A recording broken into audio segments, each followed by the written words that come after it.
The Odyssey by Homer. Book 7. Gardens and Firelight. As Lord Odysseus prayed there in the grove, the girl rode on behind her strapping team, and came late to the mansion of her father, where she reined in at the courtyard gate.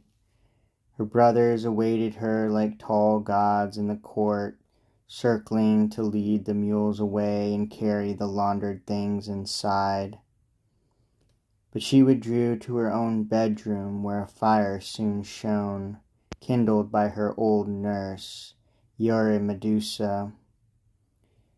Years ago, from a raid on the continent, the rolling ships had brought this woman over to be Alcinous's share, fit spoil for him whose realm hung on his word as on a god's. And she had schooled the princess Nausicaa, whose fire she tended now, making her supper. Odysseus, when the time had passed, arose and turned into the city, but Athena poured a sea fog around him as he went, her love's expedient, that no jeering sailor should halt the man or challenge him for luck. Instead, as he set foot in the pleasant city, the grey-eyed goddess came to him, in figure a small girl-child hugging a water jug.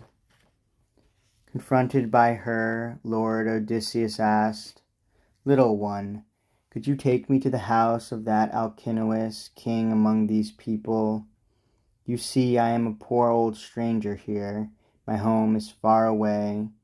Here there is no one known to me in countryside or city." The grey-eyed goddess Athena replied to him, "Oh yes, good grand first sir, I know, I'll show you the house you mean.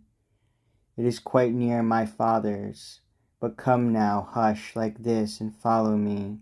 You must not stare at people or be inquisitive.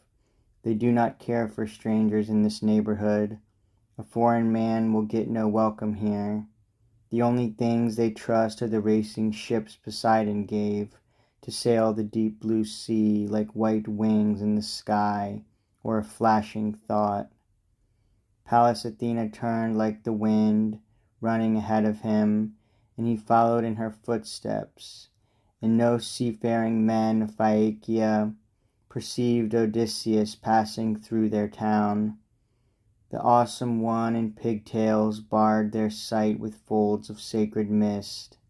And yet Odysseus gazed out, marveling at the ships and harbors, public squares and ramparts towering up with pointed palisades along the top.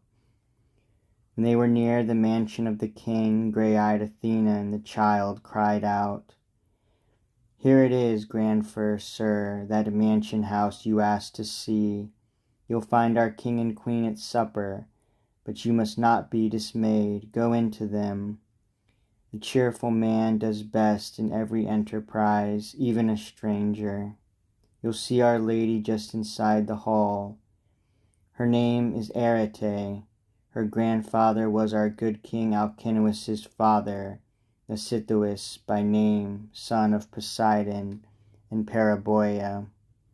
That was a great beauty, the daughter of Eurymedon, commander of the Gigantes in the olden days, who led those wild things to their doom and his.